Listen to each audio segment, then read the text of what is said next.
Браќа и сестри, драги пријатели и сите кои ме следат, ви посакувам Божји благослов и да се чувствуваме пријатно во овој саботен ден, така да ја проучиме и Божјата порака. Бог и гревот како проблем. Изгубениот род помеѓу два огна. Потпир на борба на оваа планета. И две пустини. Синај, суров, убав, кој се протега изнад една рамница. Од ветерот како истепана и како да зборува, како да ги посеќала еднаш нозете на Моисеј и како да го видела Божјето лице. А наеднаш Голгота. Таа вечна Голгота. Втората посета Божја на луѓето, планината која го осетила својот Створител и која го издигнала на груб изделкан крст измеѓу небото и земјата. Тоа е Голгота. Божји одговор за гревот. Божји одговор на судбина. Ве повикувам вас, браќа и сестри, марливо да го проучувате Синај и Голгота. И можеби ќе бидете изненадени со она што ќе го пронајдете. Иако тие планини со наши очи може да изгледаат многу далеку и неважни, а можеби во нив се крие нешто најинтересно, највозбудливо за нашите проблеми. Видете, со сите тие наши решенија, уствари, видете, со сите наши решенија, ние уште не сме ги решиле најосновните човечки проблеми. Проблем грев, проблем на болки, проблем на маки и проблем на смртта. Се додека скромно не се вратиме на Библијата. И се додека не се качиме на тие планини Синај и Голгота. Нема да биде решено ништо.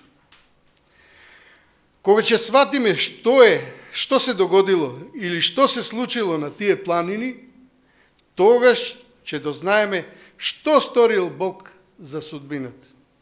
Судбина. Ретко да помине ден без проблеми. Се судруваат автомобили, бродови, авиони, возови. Животи се прекинуваат. Судбина, ќе речеме ние.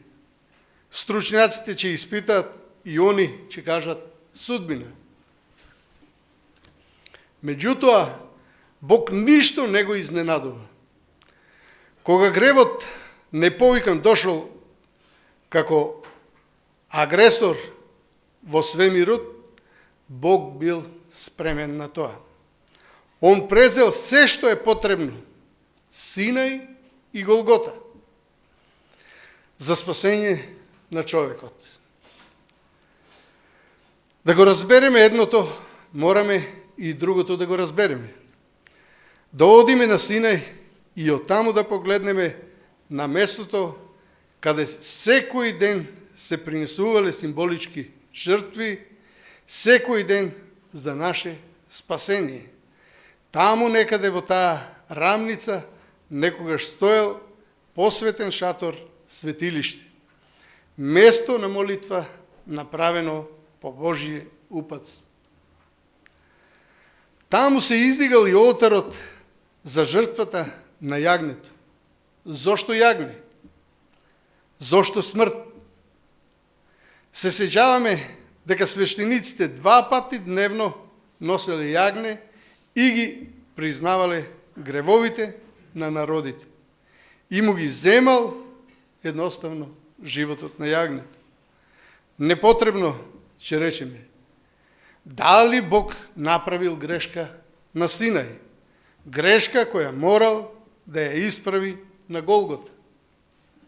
Не, сигурно не. Не било никаква грешка.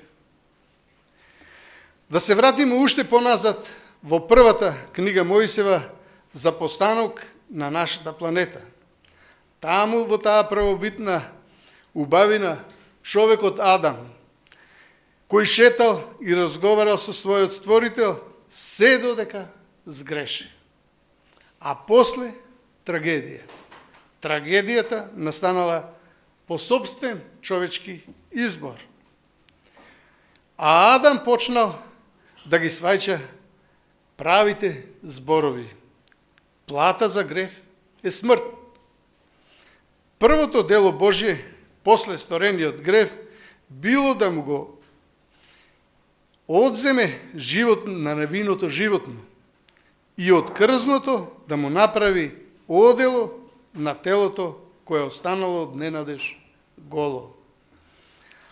Ајде малку да размислуваме кога Бог седи покрај Адам и му зборува за смртта и за животот.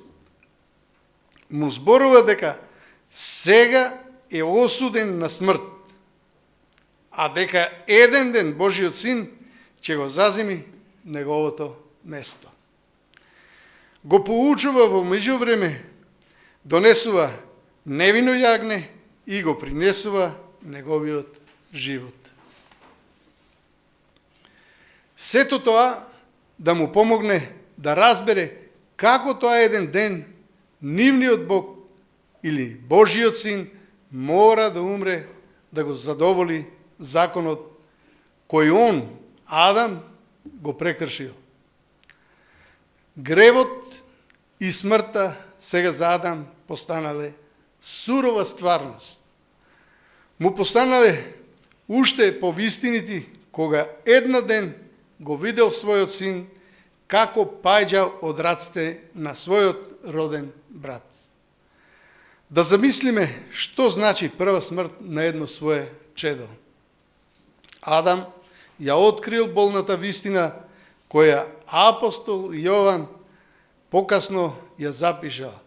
И гревот е беззаконие.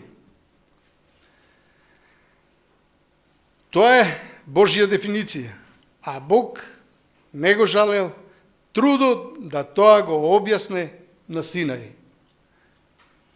Мојсей се качил позади мените падини на Синај и да помине 40 дена со Бог.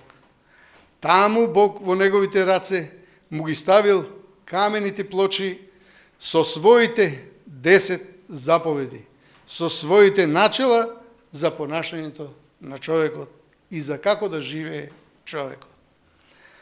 Павле тие прописи ги вика свети, праведни и добри. Јаков ги вика закон на слободата. А додека Исус за нив вели моите заповеди. Да не ме разберете погрешно, Бог на Синај сторил нешто повеќе, не само што го открил законот. Божиот закон, колку и да е добар, не може да не спаси. Само Христос може да не спаси, кој отишол на Голгота за нас, меѓутоа уште не дошла Голгота. А добриот Бог не понел да го објави својот закон без да изрази спремност да опрости. И затоа се објавило јагнето. Секогаш кога покајаникот ќе го земел ножот, да му го одземе животот на јагнето, оно јасно го прикажува значењето на Голгота. Гледате ли ова како да одговара едно со друго? На Синај постоje закон, а во подножјето се наоѓа крстот. Божиот закон не може да ја спаси вашата душа и мојата душа. Он само ја открива вашата ситуација и мојата ситуација во која се наоѓаме. Законот колку и да е добар, он ни е само огледало. Така и апостол Јаков тоа го вика. Ќе прочитаме во Јаков, првата глава, 23, 24 и 25 стих.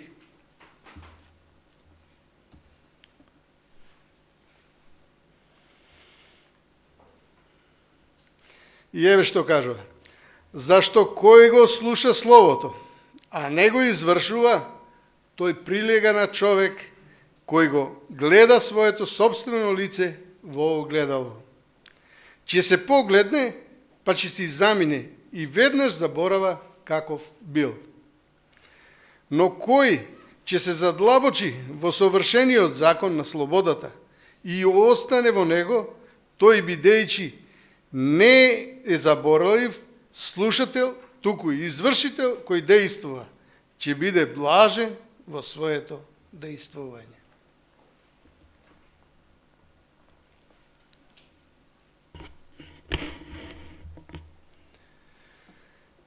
Неговите начела можат да ни ги откријат нашите неволи, пороците на нашето срце, ама они не можат нас да не очистат.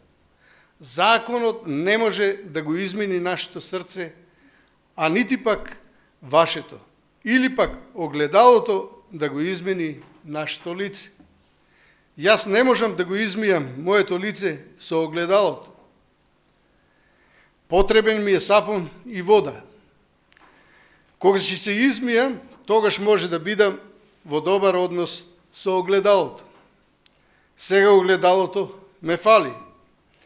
Што ја измени мојата положба, ќе кажете сапунот и водата. И тоа сте во право. Тоа значи законот е огледал.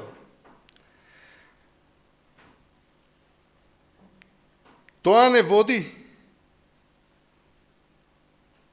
нас не наведува пред нозете на Христос. Не само да се очистиме, него и да примиме благослов без кој не можеме.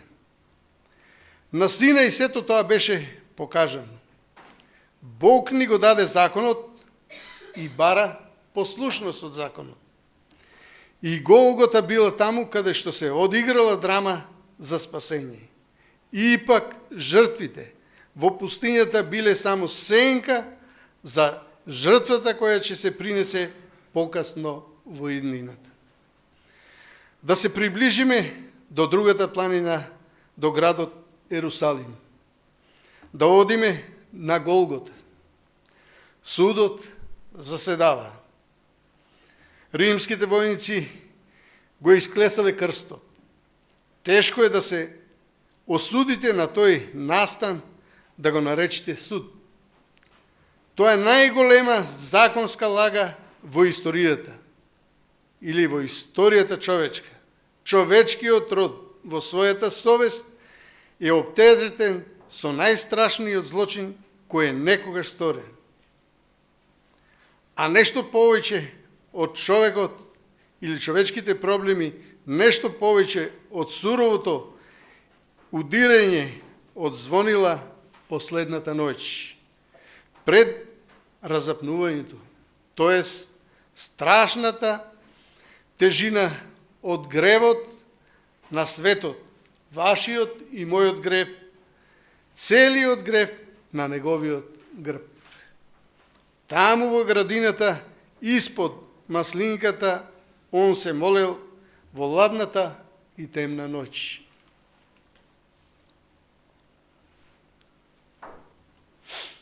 Ќе читаме од Матеј, 26 глава.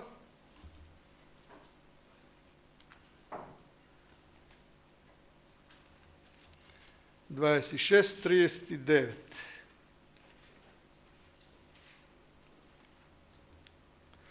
Оддалечувајќи се малку, падна ничком, се молеше и говореше: Оче мој, ако е можно, нека ме одмине оваа чаша, сепак нека биде не како што сакам јас, туку како што сакаш ти. Страшен момент дошол. Целото небо се возбудило и гледало како силите на Луцифер, нападнатиот ангел, се свртеле против Исуса. Ако он сега само погреши со своите устни, ако сега подклекне во оваа борба, судбината на паднатиот човечки род била на коцка во тој момент. Нели, плата за гревот е смрт. Бог така одредил. Може ли цело човечанство да пропадне? Не. Божиот син излегол од градината и им дозволил на разбойниците да го приковат на крстот. Со својата крв Исус ни дал помирување, тебе и мене, за нашата пресуда.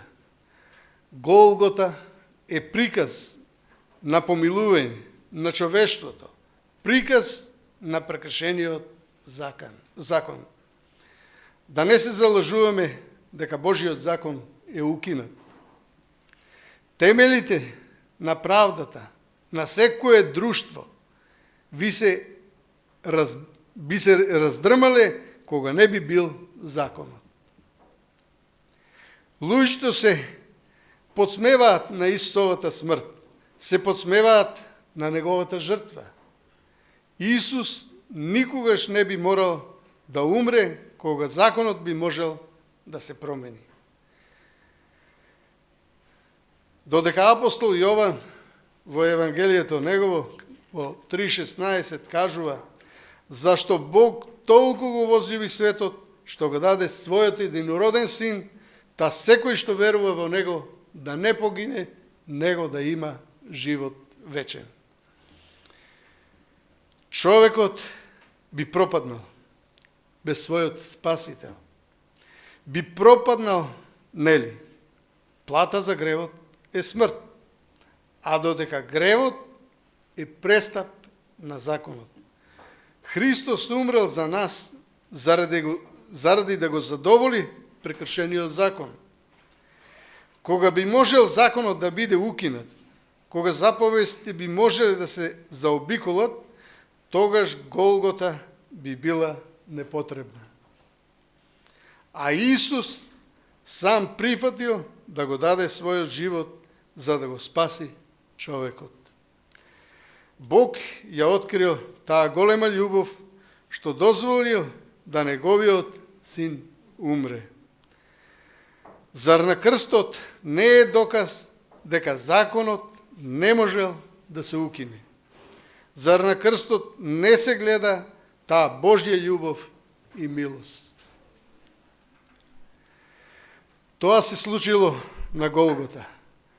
Само прекршениот закон, декалогот објавен на Синај, дошол до неопходна Голгота. Вие и јас не треба да бираме помеѓу Синајскиот закон и Голготската милост. Евангелието цврсто ги обединува во едно и двете ја кажуваат иста вест. Плата за гревот е смрт. Нека законот и љубовта, браќа и сестри, вие и јас, пак да се сретнеме во подножието на Голгота, под крстот на нашиот мил и драг Спасител, Исус Христос. Нека му е слава на нашиот Спасител, кој го дал животот и кој живее за ние да имаме живот вечен. Амин.